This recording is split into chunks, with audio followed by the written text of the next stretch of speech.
Fernanda é uma geógrafa mineira, com doutorado em Planejamento Territorial na Universidade de Toulouse, na França, com uma ênfase em meio ambiente e paisagem. Ela tem um pós-doc em Engenharia Sanitária, trabalha com projetos socioambientais e hoje coordena a abordagem da paisagem aqui com a gente.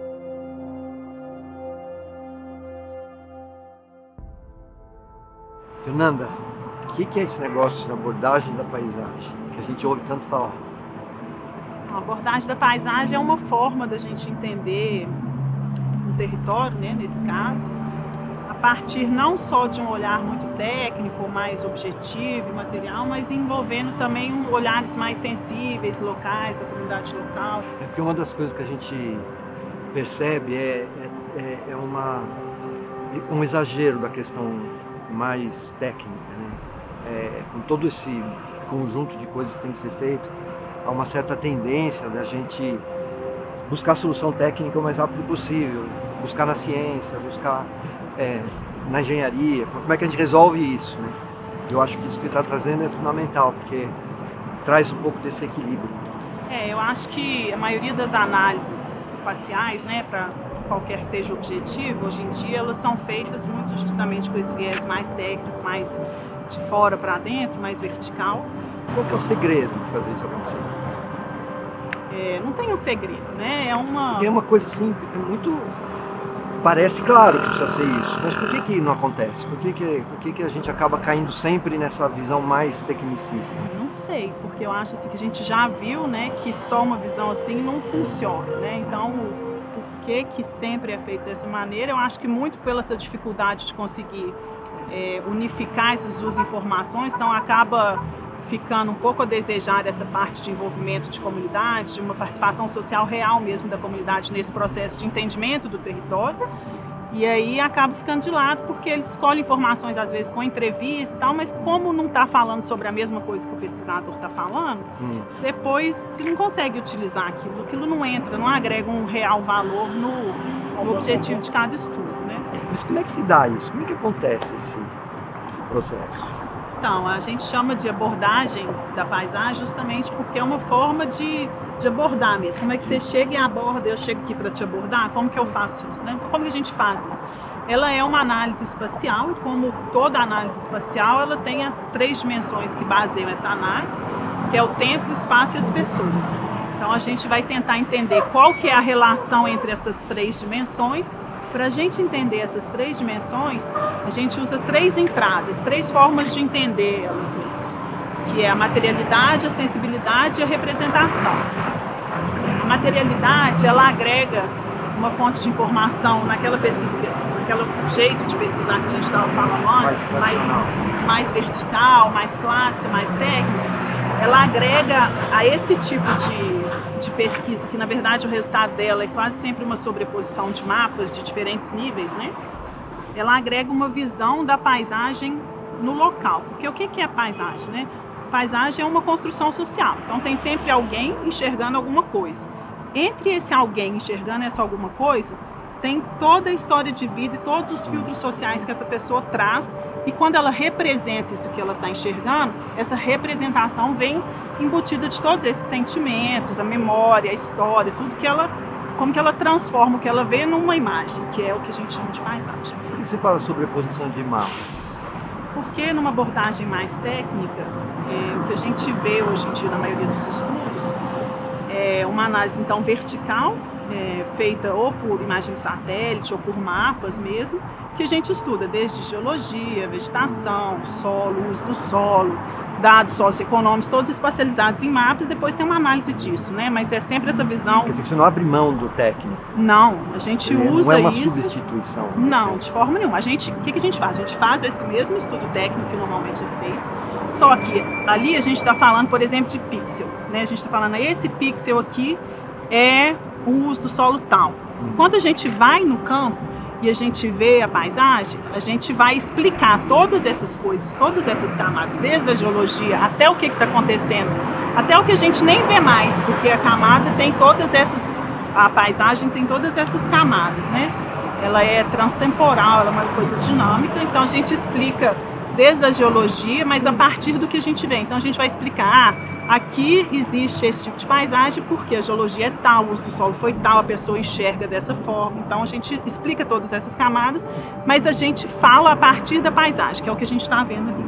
Por que isso é importante? Porque quando chegar na outra entrada, que é a sensibilidade, que a gente estiver conversando com a comunidade local, a gente vai perguntar para eles como que é aquele território. Que nosso objetivo nesse momento é justamente esse, né? A Fundação precisa entender o território que ela está trabalhando. Quando a pessoa fala qual que é o território que ela vê, que ela vive, que na verdade é o quadro de vida dela, então ela está falando sobre essas paisagens. Ela vai falar, aqui é meu sítio é essa casinha, tem minha horta, tem minha roça. Então foi a mesma coisa que o pesquisador que foi em campo viu, que é diferente do pixel. Porque se o pixel tiver que conversar com o quadro de vida da população, não vai conseguir. Então essa unificação de linguagem entre pesquisador e comunidade permite uma real participação social no processo inteiro, tanto na fase de entendimento do território, quanto na fase posterior de planejamento de ação, execução. Você falou que são 3 pontos. A terceira é a representação, que a gente chama, que na verdade é como se fosse uma imagem dessa paisagem já construída artisticamente, porque na arte, seja por música, por quadro, por pintura, por fotografia, é o mesmo processo. Alguém enxergou aquela paisagem e representou ela de alguma forma. A diferença é que nessa representação, ela já está com todos esses sentimentos muito claros e expressos ali, explicitados. Na fase da entrevista, a gente tem que buscar, através de uma análise do discurso, extrair dessas falas esse sentimento. Então, a representação é só uma outra forma da gente agregar mais informação do que já existe de apropriação daquele espaço, como que as pessoas, o que é importante para elas, porque se elas representam de alguma forma, significa que tem algum valor. E aí a gente acredita que com essas 3 entradas, a gente faz uma construção coletiva dessa paisagem. Tem alguém que vai olhar um pedaço, tem alguém que vai sentir, tem alguém que vai representar. A análise da paisagem, ela traz esse conhecimento do contexto, que ele é muito importante para a gente conseguir executar as ações de uma melhor maneira.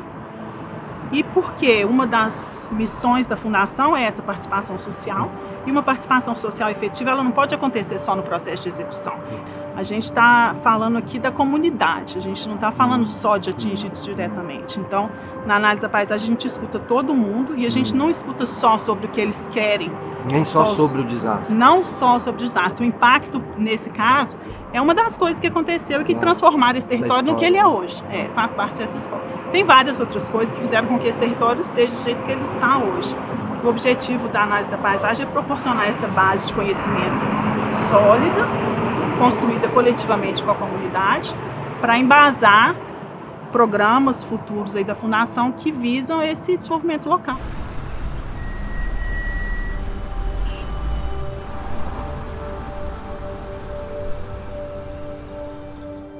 Uma das coisas que acho que é um grande desafio para a Fundação é qual é o papel da Fundação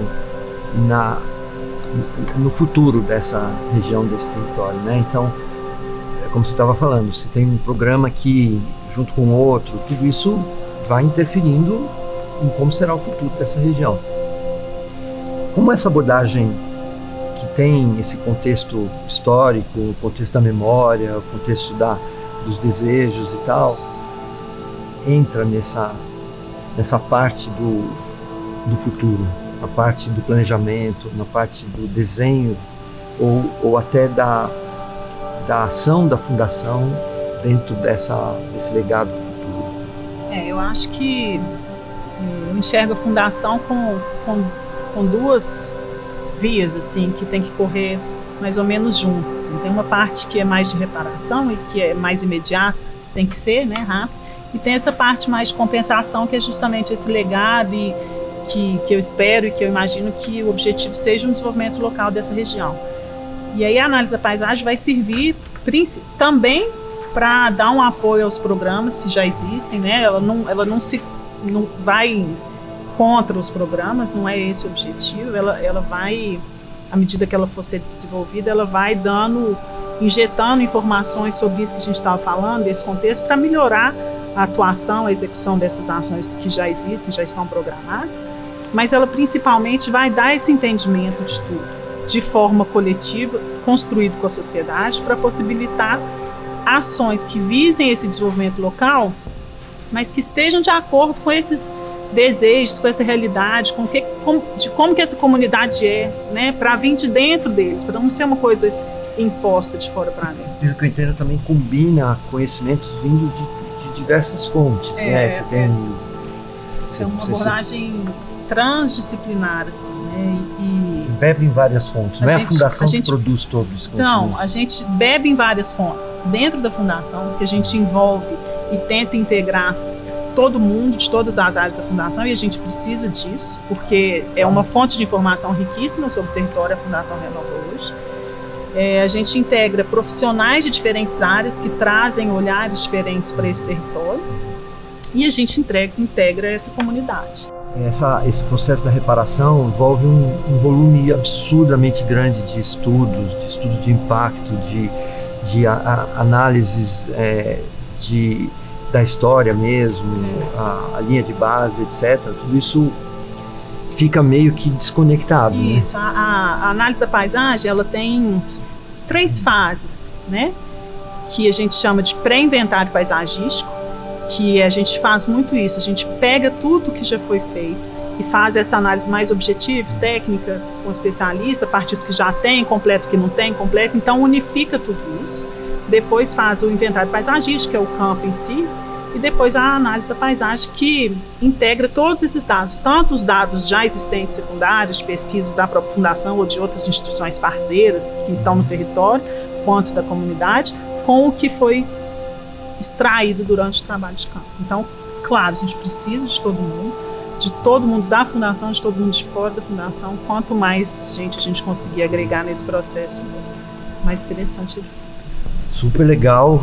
Acho que a gente tem que tentar trazer essa abordagem para dentro de todo esse processo da reparação, né? Não consigo imaginar uma agenda de reparação tão ampla, tão complicada, sem essa visão mais sistêmica, incorporando esse lado sensível humano, né? Obrigado pela participação no processo, obrigado pelo empenho, né? Você passou um tempinho na fundação, tá fora agora, mas de alguma maneira entrou de cabeça de novo nesse processo muito legal. Obrigado. Obrigada eu.